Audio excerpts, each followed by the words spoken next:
Hey everyone, I'm Ryan, And I'm Katie. and you're listening to The List. As we continue our top 100 countdown of the greatest movies of all time, we continue our Summer of War, as I have affectionately dubbed it. Last week we talked about All Quiet on the Western Front, and that was a World War I movie. And now we've moved into Vietnam Good old Vietnam. with The Deer Hunter from 1978. Yep. I did not realize this is number 64 on the list. So we've done 36 films already. That's kind of crazy. Mm-hmm. We were talking to somebody about our podcast, one of your family members who came to visit or whatever, and we were naming off movies, and I was like, holy crap. We've seen a lot of movies now. I mean, I know it's only 30, but whatever. It feels like a lot. I mean, a lot of important films, right? Yeah, for sure. Supposedly important. Very cultured now. We're so cultured. We're We going to are. be so even more cultured. It's going to be just oozing. Out of every pore. But this is The Deer Hunter from 1978. It's directed by Michael Cimino. Sorry if I butchered that. And it's starring Robert De Niro as Michael, Christopher Walken as Steve or Stevie, and John Savage as Nick. And there's also a supporting actress role by Meryl Streep. Good She old plays Bobby the character D. Linda. Who? Bobby D. Bobby D. Robert De Niro. Thought you were talking about Meryl Streep. I was like, No, what? I just got call that her in my that? head when you said Robert De Niro, and then I had to sit quietly and wait for you to finish talking before I said it. So, whether it still made sense or not, I was going to say it. Well, I was just looking at. I was like, dude, I feel like we've seen a lot of Robert De Niro in these top 100 films. Yeah, already. we have. But I guess it's not as many as I thought. I thought it was like 5 or 6. How many do you think it was? Well, do you know what's probably happening is Robert De Niro and what's his name? I don't know. What's his name, Katie? The one I like so Dustin Hoffman. Dustin Hoffman are probably an amalgamation in our head now. Like every time we see one, I don't know. And so you and look Gene back Wilder on it. and Gene Hackman. Yeah. They're all the same person. Yeah. No, so looking, I guess I thought he was in like 5 or 6 of the movies we watched already, but I guess he's only in 3. Really? Which I mean is still impressive to be in 3 of the greatest films of all time, Yeah. and we're only 36 films in. So who do you think has made the most appearances so far? Dustin Hoffman, Dustin Hoffman's way up there. He's got a bunch. Robert De Niro's Gene doing a Hackman's couple. starting to rack it up now. He is. Gene Hackman was in back-to-back, Mm-hmm. like back-to-back movies. So there's a lot of reoccurring actors. Yeah. And I would it's say for a Dustin reason. Hoffman is probably the one we've seen most. I think he's probably holds the record at the moment. Yeah. I wonder Yeah. what it'll be at the end. We'll have to figure it out. Yeah. But this movie is about 3 friends and how their lives are affected by Vietnam War. To put it simply. Couple fun facts here. This movie was nominated for 9 Academy Awards. It Yeah, I believe 5 of it. them. It won 5 awards. It won Best Picture, Best Supporting Actor was won by Christopher Walken, Best Director, Best Sound, and Best Film Editing.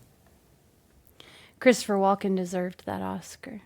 He was amazing. Yeah. He was really good. Like, I've always seen him in these kind of like Goofy? more silly Yeah. roles, but like I've never really seen him in like a serious role like this. And Yeah. ooh, he stole the show. Honestly, He did. He I really did. agree. I think When so he was on too. camera, like you couldn't stop watching him. He was magnetic. It was, I don't want to get too far into it, but yeah, he deserved that Oscar. Yeah, we're jumping ahead. We'll get into that in a little bit.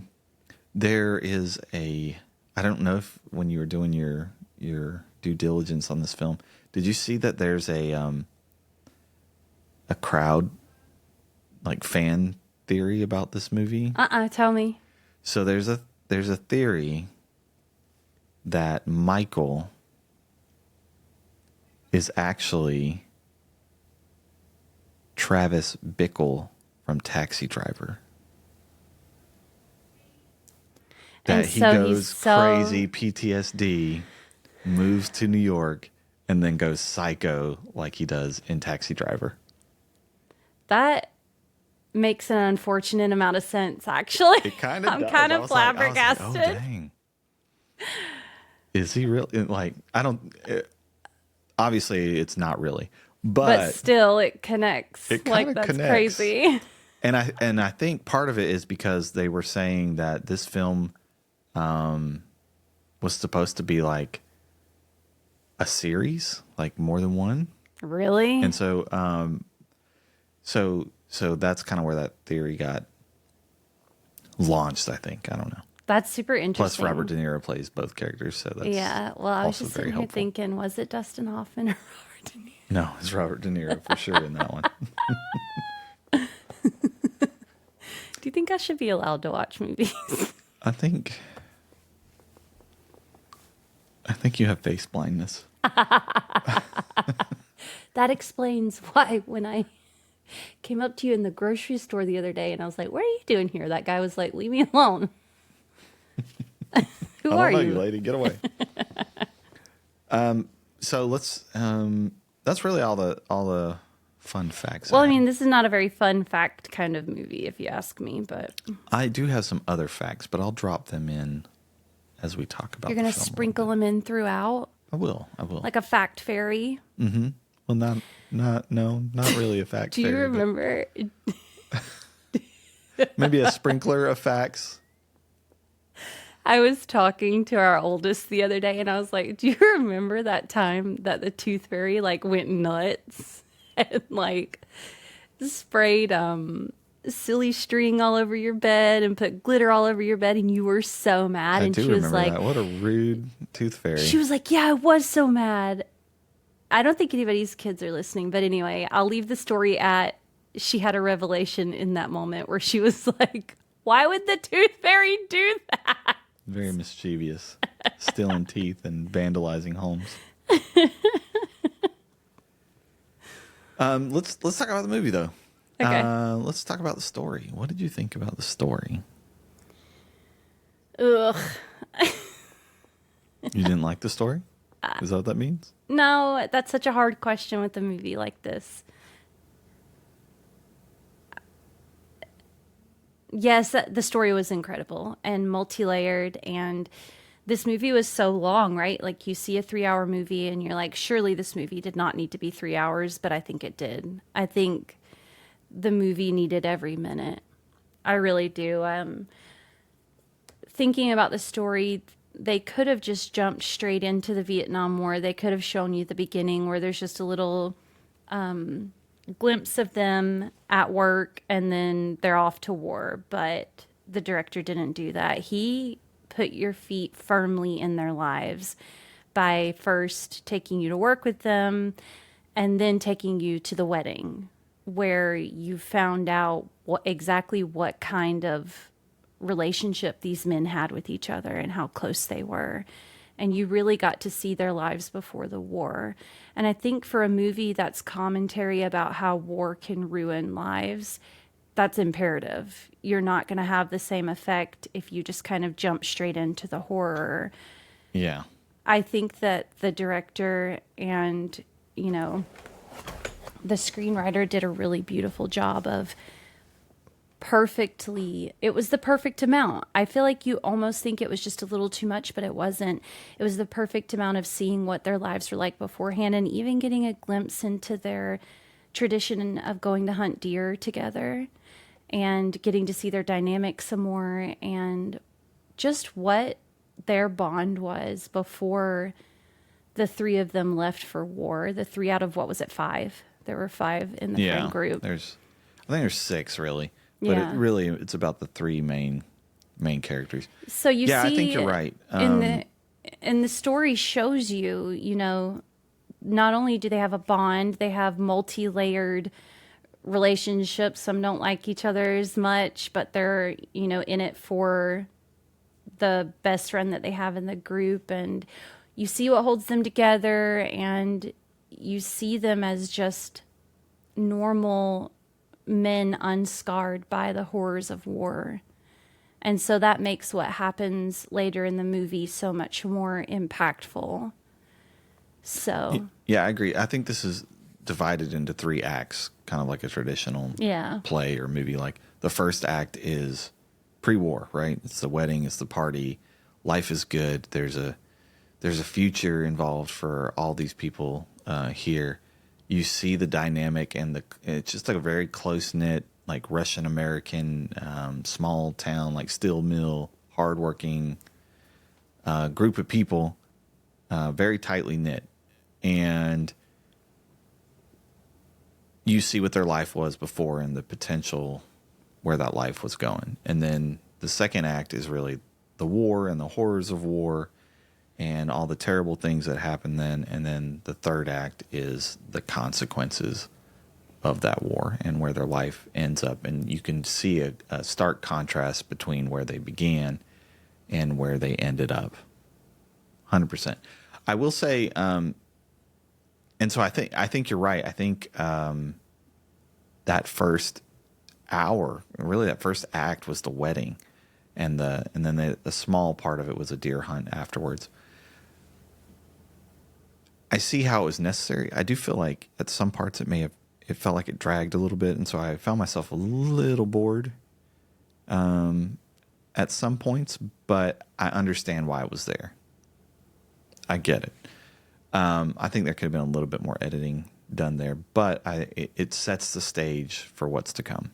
You have to know what these people are like beforehand. Yeah, and I think that just a glimpse of it wouldn't have been enough. I don't know. I understand what you're saying, that you were bored, but I think we really needed to be like in their shoes, seeing these mundane moments of the wedding, not just the important parts, not just the highlights, like the mundane friends together dancing on the dance floor, having their interactions, moments that almost seem unnecessary. But when you really think about it, I don't know, I don't think any of it was life. Yeah, right? and I think you really needed to see that in the dynamic between some friends and others, and the dynamic between Meryl Streep and Christopher Walken and Robert De Niro. And I think it was all really important and necessary. And yeah.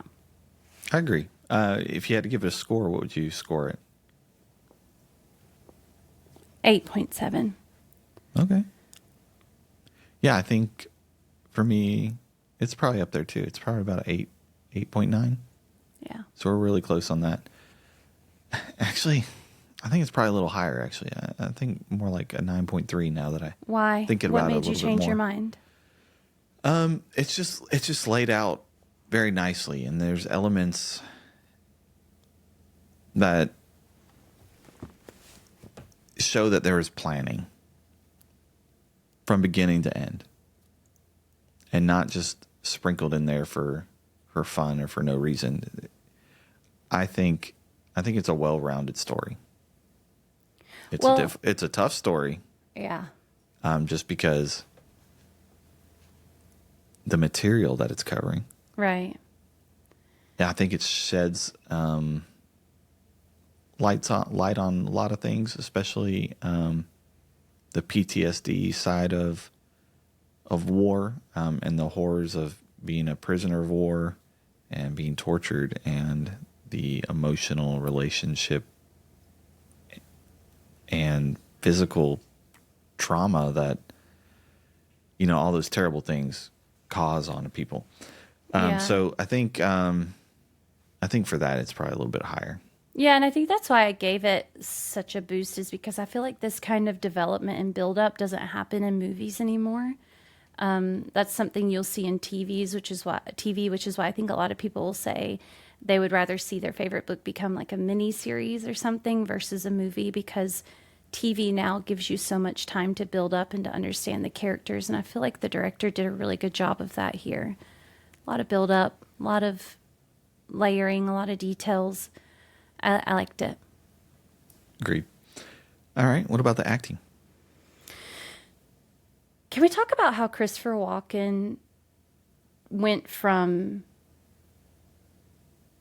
I think his change was maybe the most stark. He went from a really light, unbothered, life of the party, jokey, hey, what's up, everybody? We're going to have fun. We're going to relax. We're going to have a nice time. To a shell of a human being. And I think the acting that happened for him throughout this movie and the development of his character was a 10 for me. He was extraordinary. I think Robert De Niro maybe even had a harder time because his character, the change wasn't so vast. But he had, well, just because he was a little bit of a hard guy in the beginning, I feel like. And so his change wasn't as stark, but I still feel like his acting was top tier. Meryl Streep was incredible. There's this scene where Christopher Walken is sitting on a balcony in a hospital, and he looks like out and just starts sobbing, like not covering his face like a lot of people do when they cry, just deep chested from the bottom of his soul sobbing. And people are watching him like, he's got to go. Like, this is concerning. And that was probably one of the most beautiful moments of acting I think I've ever seen. I'm really impressed by him. Because like you said, I've never seen him in anything like this before. And so to go back to, maybe not the very beginning of his career, but to an earlier stage of his career. This is what launched him into superstardom. To be able to go back and see him in this type of movie is, I don't know, it's so impressive. I was really taken aback. Everyone in this movie has incredible acting chops. It was the mundanity of it all, like how mundane it was in the beginning, and the just interpersonal relationships that they're portraying, and then to go to war and to have these very big moments of horror and just getting through it and grit your teeth and let's make it through, to the aftermath of there's no direct threat here, yet we still feel like there is. I don't know, it just trying to find your life in the ruins, your new life in the ruins of your old life, I guess. They portrayed it all perfectly. The acting in this movie is a 10 for me. Yeah, it's way up there. I mean, it seems like real life, right? And that's kind of the point of this film in this era. Christopher Walken, to me, stole the show. Just like little stuff, just him like dancing at the party. Like, yeah, I loved it. You can't stop watching the guy, no. right? And then you're right, that scene in the hospital after, towards the end of their service in the Vietnam War is, wow. And then even the end, and this may be a little bit of spoiler, and I think this kind of plays into the story and to some of the characters, is like you're really looking at three different people, and to me it's like three different aspects of how these people were harmed by the war. Yeah. There's one who is physically damaged, right? There's one who is emotionally broken, and the third, I think, is relationship-wise, he's broken as well. Yeah.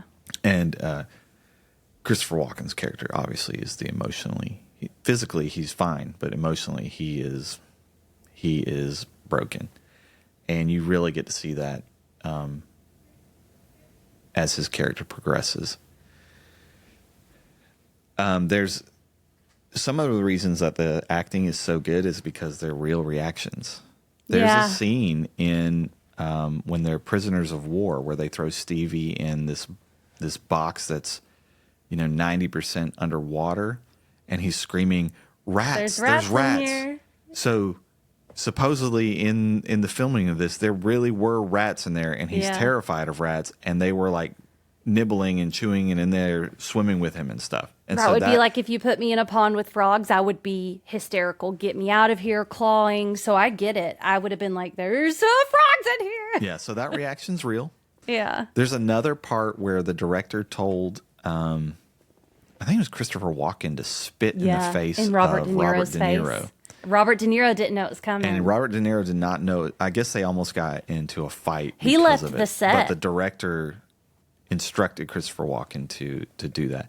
And so those reactions are, a lot of those reactions are real. Yeah, Robert De Niro left the set and like, then later such said... a pro to like just keep going and not beat the crap out of somebody who did that. I guess later he said, he's got balls, man. Yeah. So, I mean, and that's part of the reason you get some of the just amazing scenes out of this, is because a lot of them is just visceral reactions to real stuff that was happening. So, I think it's one of the highlights for sure. 10 with Christopher Walken, I think, stealing the show, but not to demean the other actors by any means. Obviously, it's Meryl Streep and Robert De Niro, Bobby D. Was it you who was telling me that they didn't want to give her the role because they didn't think she was pretty enough for it or something? No, like I was telling you about that. That was movie. just something I'd read about her a long time ago, that she was saying she had a hard time in Hollywood because she wasn't considered like pretty. But you look at her in this movie, and we I were was all like, struck. wow, she's so pretty and so young in this. Beautiful. Like, I don't think I've seen her in a movie this young. Yeah, she's so beautiful. Yeah, and great actress, amazing actress. She's the GOAT. Yeah. They don't call her Bobby D. They call her the GOAT. All right. What about cinematography? Yeah, it was great because I feel like a lot of this movie is told without dialogue, and you kind of use the cinematography and the setting and the shots to tell you what's happening and what you're supposed to be feeling. And first off, can we talk about how many gorgeous shots there were when they were like deer hunting? Oh, up in the mountains, yeah. I wanted to get up and go. The scenery was incredible. I was like, let's go there. Yeah. It was beautiful, but I don't know, even the contrast between when they went hunting for the first time and then when they went hunting after the war, I feel like the cinematography really told you a lot about his mindset and about how you're supposed to be feeling as a viewer when you're watching the two different scenes. And you know, and there's the whole wedding. The filming of the wedding was exceptionally well done. I just feel like the cinematography was great in this. I'm going to say probably about a 7.9, almost an 8 for me. It was good. Okay. No, I think it's great. I think just the color and the lighting help set the mood and the stage for this.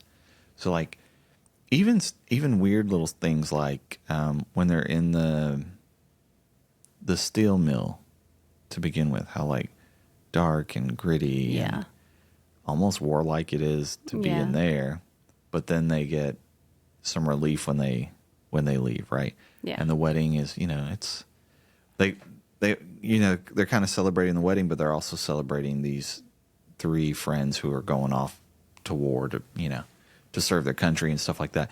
And then just the opulence of this of the church and stuff where they got married. Like I was like, whoa, I don't know where this is, but this is cool. So you get to see all that. And then you get the cool mountain scene up, like basically up in the clouds. They're way up there. It was beautiful. And then you get the dark, filthy, gritty Vietnam scenes. And then even afterwards, right? And even just like the use of color I thought was great. Just, you know, the red bandanas that they would have to put on when they were forced to play Russian roulette. I don't know why, but that's like iconic. Yeah. Like it sticks in your head, right? So I think the cinematography is another big aspect of this movie. I think it's way up there. I think in 9.7. It's really good. Wow, I'm surprised it's that high, honestly. But Yeah, I think it's really good. It's almost like, documentary style filming Yeah. in a lot of ways as well. So, I really enjoyed the cinematography. What is the wow factor for you?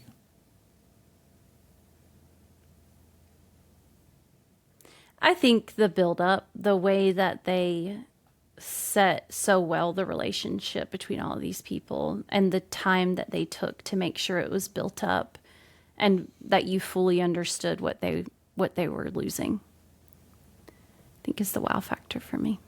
What about you? Yeah, I agree with you on that. I think that's a big one. I think we've touched on the acting. I think that's huge.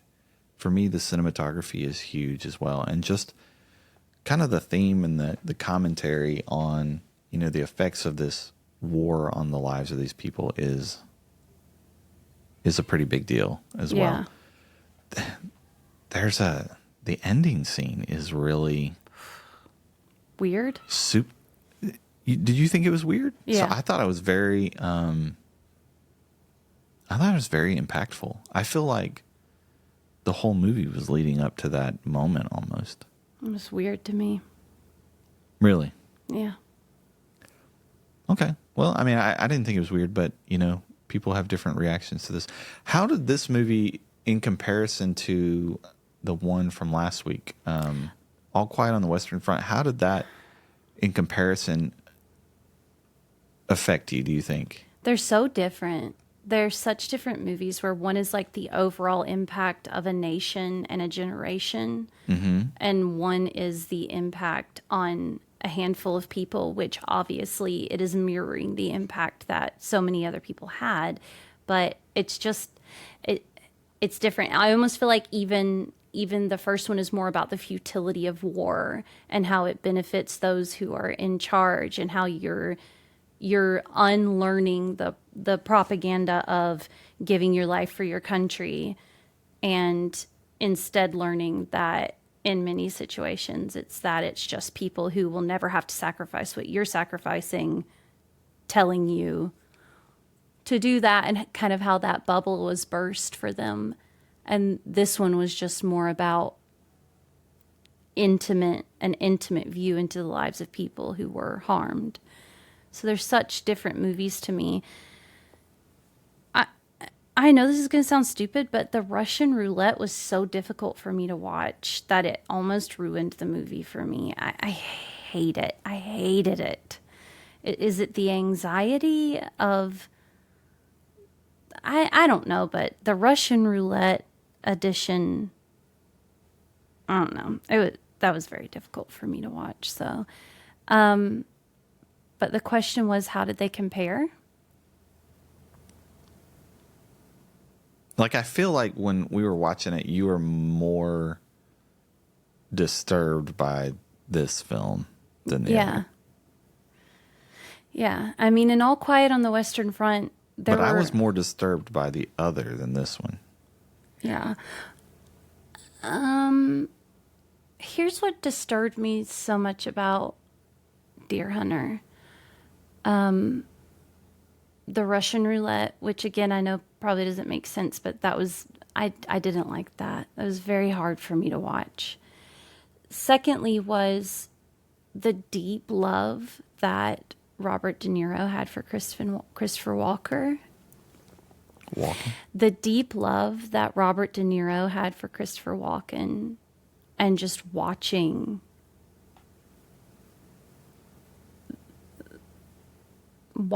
and feeling the same pain and anxiety as he tried to keep his promise to his friend that he'd bring him back. And the way that they let me know how much they loved each other in the beginning, and then watching what happened to them. It's always impactful to me to have an emotional plot like that, where you know how much somebody loves someone else and then just to know it's not going to end well is a hard watch. It's a difficult watch for me. So, Okay. why do you feel like why do you feel like All Quiet on the Western Front was more impactful? I just felt for there you? was no good, no hope at any point. In they All were just- Quiet? And there was no character to really latch onto. It was just like you're an innumerable number of people with boots and a rifle, Yeah. and your life was meaningless. Yeah. This one, your life had meaning. It just got demolished.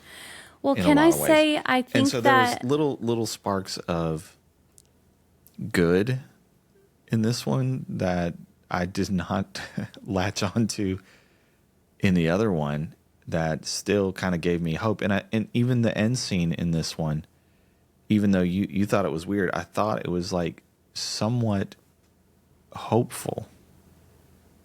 Like it started out maybe not feeling that way, but then as they all kind of join in and singing the God Bless America, in the end it made it feel like the sacrifice wasn't for nothing, whereas the other one made it feel like the sacrifice was for nothing. They literally gained almost zero ground, right? That entire war, and millions were killed because of it. And so maybe that's why that this one wasn't as impactful. But I mean, not saying that it wasn't impactful, because there's some very, very raw moments in this movie, especially with the Russian roulette, and then looking at the lives of the people at the end.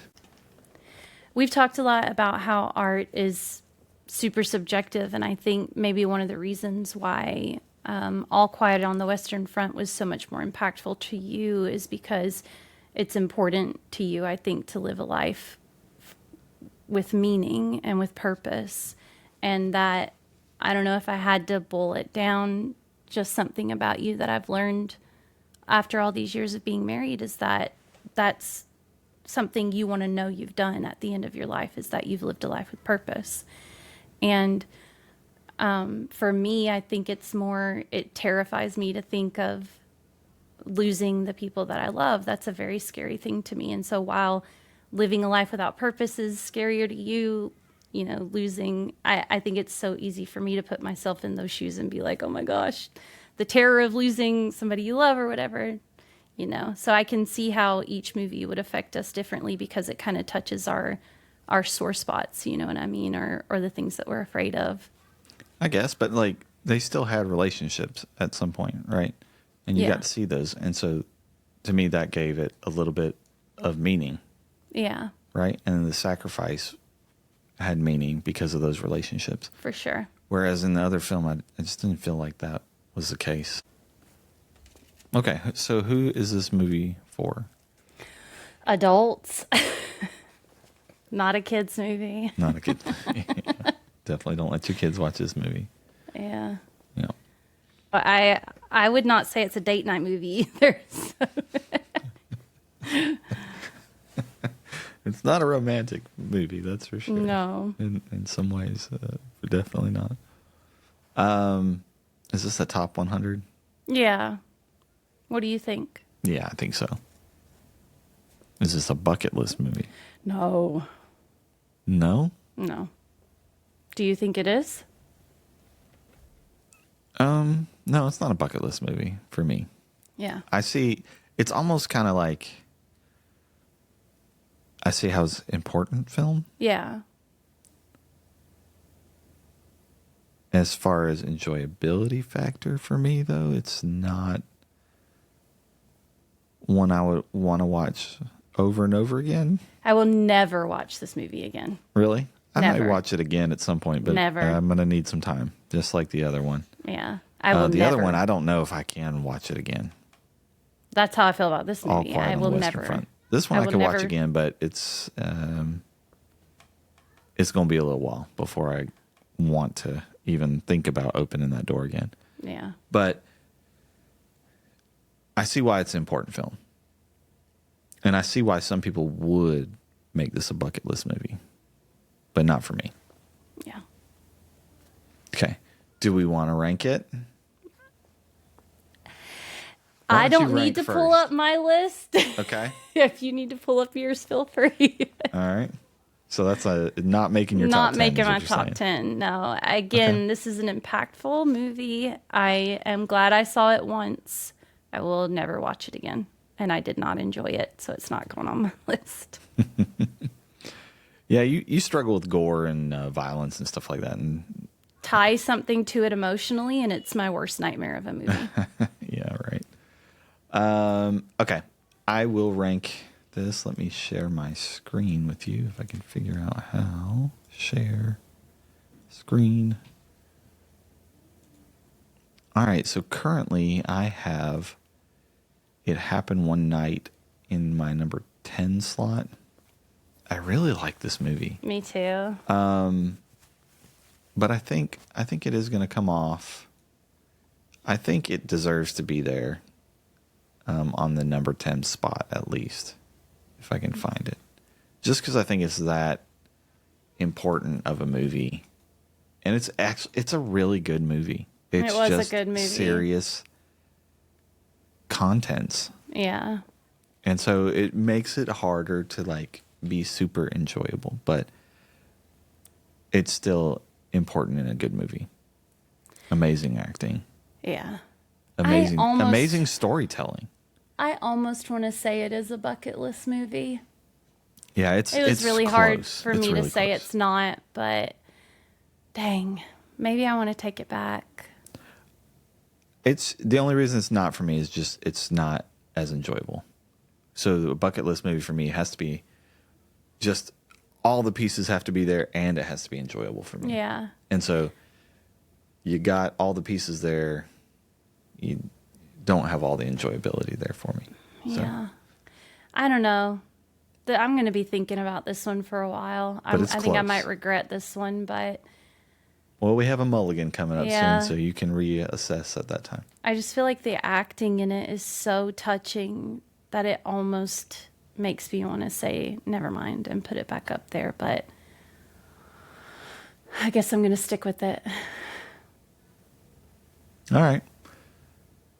Any spoilers you want to go into? Yeah, that moment. So spoiler alert. Warning. The moment where...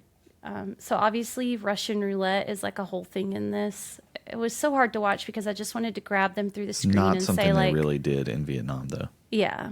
It's a thematic. Yeah. moment. There was a lot of controversy about how they showed the Vietnamese people and this kind of stuff, like the Russian roulette. But I just wanted to grab them and say, go home. Do you know what I mean? Like, why are you still here in this squalor and like bathing yourself in the misery of the worst moment of your life? Just go home.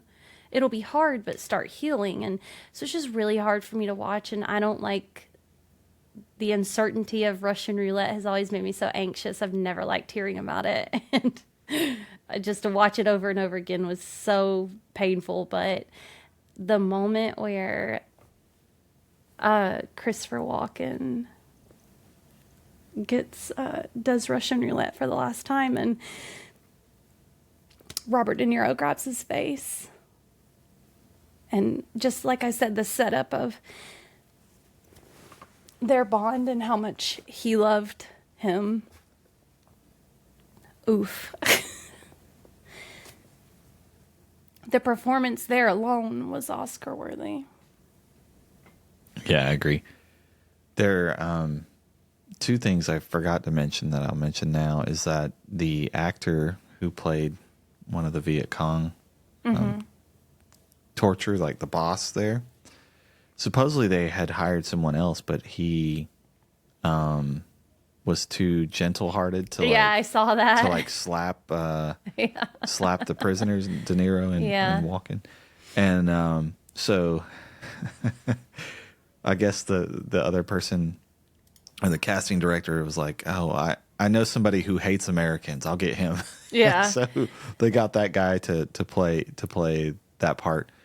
It says And- the woman who was given the task of casting the extras in Thailand had much difficulty finding a local to play the vicious-looking individual who runs the game. The first actor hired turned out to be incapable of slapping Robert De Niro in the face. The caster thankfully knew of a local Thai man with a particular dislike of Americans and cast him accordingly. Yeah. And then the other thing I didn't mention is that for this role, you mentioned the very last scene with Christopher Walken. Yeah. I don't know if you noticed like how gaunt and like He looked sunken horrible. and pale he was.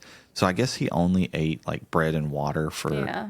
several, I don't know if it was weeks or a month or more to get that appearance. But He's already just- a thin man. yeah, Like, he looked horrible. yeah, he looked terrible, and rightfully so. And he put his body to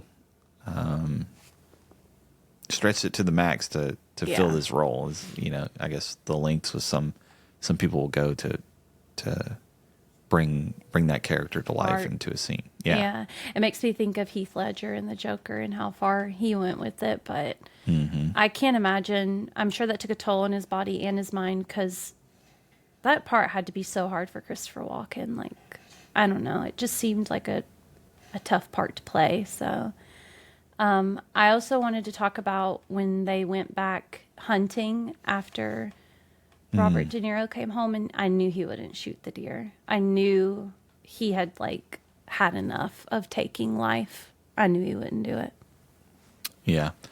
And that's kind of, I think because he's got that philosophy, like one shot, one kill. Yeah. Right. And so I think that's part of the reason that Russian roulette element is brought into the, Yeah. the movie. And then, yeah, towards the end there to see that he was changed by the war in Yeah. more than one way, not just with his relationship, but Right.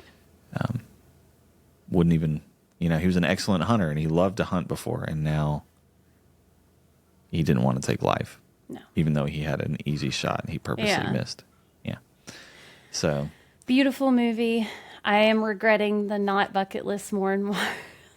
yeah, it's a great movie. It really is. I wonder if that one might But it's a change tough on my watch also, mulligan. so. Dang. Yeah.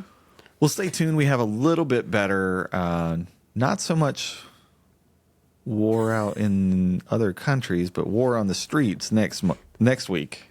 With We're watching Goodfellas. Wise Goodfellas. guys. Another Robert De Niro movie.